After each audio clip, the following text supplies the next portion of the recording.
You know, when that deep dive request hit my desk about autistic demand avoidance, ADA, well, it really got me thinking. It's one of those things, isn't it? If you nay N-O-W. Yeah. So whether this is personal for you, maybe you're supporting someone, or just intensely curious, that's great. We're going beyond just the label today, folks. Let's get real about what's going on with ADA. Have you ever felt that feeling like drowning in to-dos? Mm-hmm. I'm not just talking about, chores. I mean, your brain is rebelling against any request. Mm-hmm. I remember this one time back in college, deadline looming, my roommates blasting music, and someone asked me to proofread their paper. Oh, no. I almost crawled under my desk. Now, I'm not saying that was ADA, but that feeling, Right. that really stuck with me. That's interesting you say that, because that feeling of too much, that overwhelm, that's a huge part of what's going on with ADA. And you're right to not just jump from a personal experience to a diagnosis, because clinically speaking, ADA within the autism spectrum is still so misunderstood, even now. See, it's not just being oppositional, right? Right. For folks with ADA, it's like their nervous system slams on the brakes hard when a demand is made. It's not about being difficult. No, not at all. It's how their brain is processing information at its core. So it's not just willpower or like bad behavior. Yeah. This source we're looking at really dives into the anxiety aspect of this, saying that's a huge driver of ADA. Exactly. Think about common autism traits like sensory sensitivities. Lights seem brighter, sounds are louder, textures more intense. Oh. Now imagine living in that constant state of sensory overload, and then someone makes a demand. Even something small. Right. It's not about the demand itself, it's the overwhelming context. It's like, imagine you're trying to focus on this really complex work task, but there's a fluorescent light buzzing overhead. But that buzzing is like 10 times louder than normal. Oh, man. Suddenly, that simple request to check your email feels impossible. Okay, yeah, that's a really good way to put it.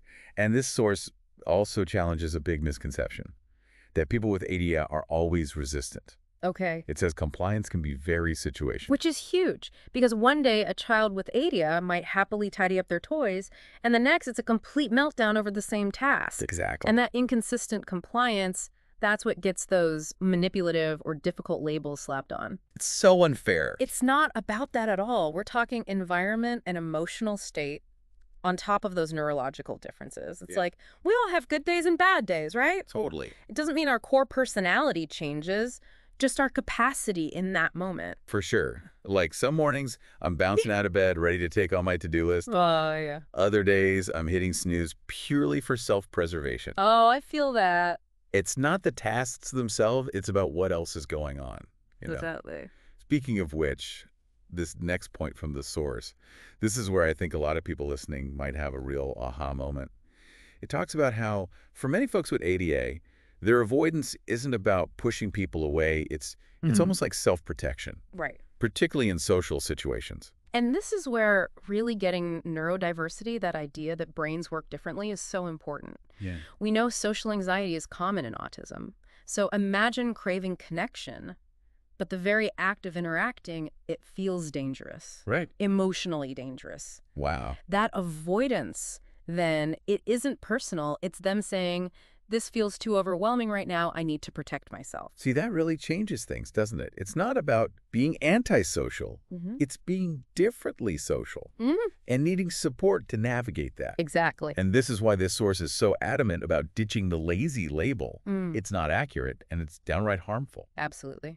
Labeling someone as lazy when they're struggling with ADA, it's like labeling someone with a broken leg as lazy for not wanting to run a marathon. It completely disregards the underlying condition and the effort it takes to just exist, to navigate the world with that condition. Exactly. And this is where that harm to self-esteem the source talks about. That's where it becomes really evident. Because if you're constantly told you're not trying hard enough, that you're lazy, you're difficult, especially as a kid who might not even have the words to explain what's going on in their own head. Right, right. That's going to have an impact. Absolutely. And this is especially true for those who are undiagnosed or unsupported. Imagine being called you're lazy when really you're putting in more effort just to manage the anxiety, the sensory overload that other people might not even see. It's heartbreaking, honestly. It ties into a much broader conversation about ableism, too. Oh, absolutely. Judging internal experiences solely on external behavior. It's like assuming someone using a wheelchair wants to be pushed, rather than asking if they need assistance. Yes, exactly. So how do we shift from that judgment to genuine support? Because this source makes it clear that's possible. It is. But it's nuanced, right? Right. It's not about enabling avoidance. It's about understanding it. Exactly. And the source offers some great practical strategies for doing just that. Okay, great. It starts with recognizing and validating those underlying feelings, that anxiety, the overwhelm. Instead of they're choosing to be difficult, we need to approach it from they're struggling and I want to understand why. Okay, so how do we actually do that? Because I'll be honest, even knowing all this, if I saw a kid melting down over homework, my first instinct might not be all empathy time. It's understandable, but So what are some things we can say or do in those moments to kind of de-escalate and really connect with what they're feeling? I think that's where shifting our response becomes key. Instead of jumping straight to commands or consequences, start by acknowledging their feelings. Okay. You could say something like, hey, I see this is really hard for you right now. What's making you feel overwhelmed? So instead of the behavior, we're acknowledging the feeling driving the behavior. Exactly, because that shows you're not dismissing their experience, you're trying to understand it. And that can make all the difference. Got it. From there, the source talks about offering choices and flexibility, Okay. which caters to that need for control we talked about before. Right. So instead of do your homework now, it's like, would you rather work at the kitchen table or in your room? Do you want to start now or take a 5-minute break? Exactly. It's not about whether the homework gets done or not. It's giving them some control over how and when, which can make all the difference. It's about empowering them, not overpowering them. I like that. Right. This source also talks about creating a safe and predictable environment. And safe being subjective, right? Of course. It might mean a quiet space they can go to when it's all too much, or sticking to a predictable routine as much as possible. Again, it's about working with their needs, not against them.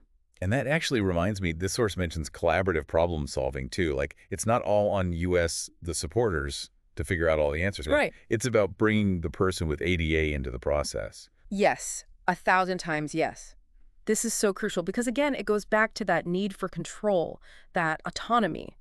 When you involve them in finding the solution, it's like you're saying, hey, your input matters here. So instead of, we got to make this homework thing work, it's more like, Homework's been tough. What would make it easier for you? right. It's inviting them to be the architect, not just like handed the blueprint. Exactly. And you might be surprised by the creative solutions they come up with when they feel heard and respected. And that actually leads us beautifully to the last point this source makes about educating others on ADA. Yeah, because the more people who get it, the less likely those harmful stereotypes are to hang around.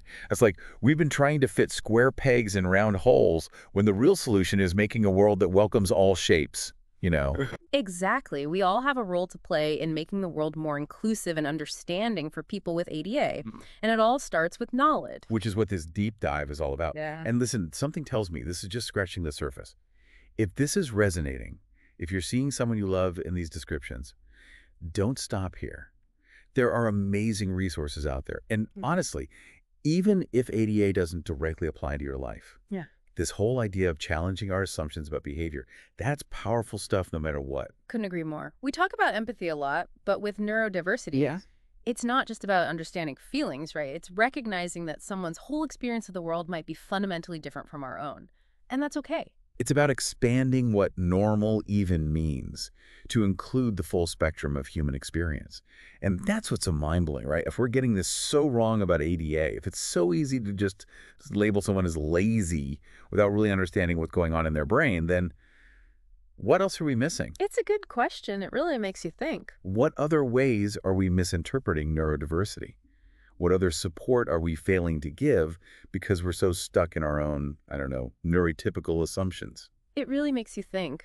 Every time we dig deeper into these topics, every time we unmask a misconception, it just opens up a whole new world of understanding. Right. And hopefully a world with a lot more compassion and support for people who experience things differently. It's like we're always learning, always evolving, just in what it even means to be human, you know? And honestly, that's kind of exciting. But I also know it can feel a little overwhelming. We've covered a lot today. We have covered a lot. But for anyone listening who's feeling, a little overwhelmed, remember, You don't have to be an expert in a day. The important thing is you've taken that first step, that curiosity, that willingness to learn and unlearn old ideas. And honestly, that's huge. It really is.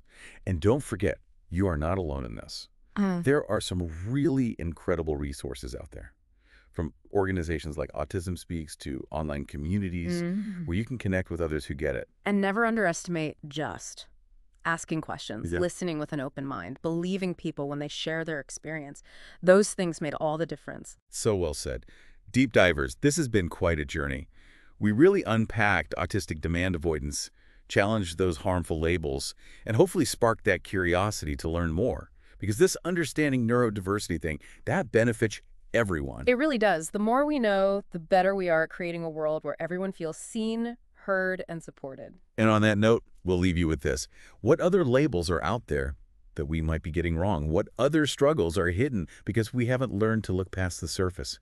Keep asking those questions, deep divers. Until next time.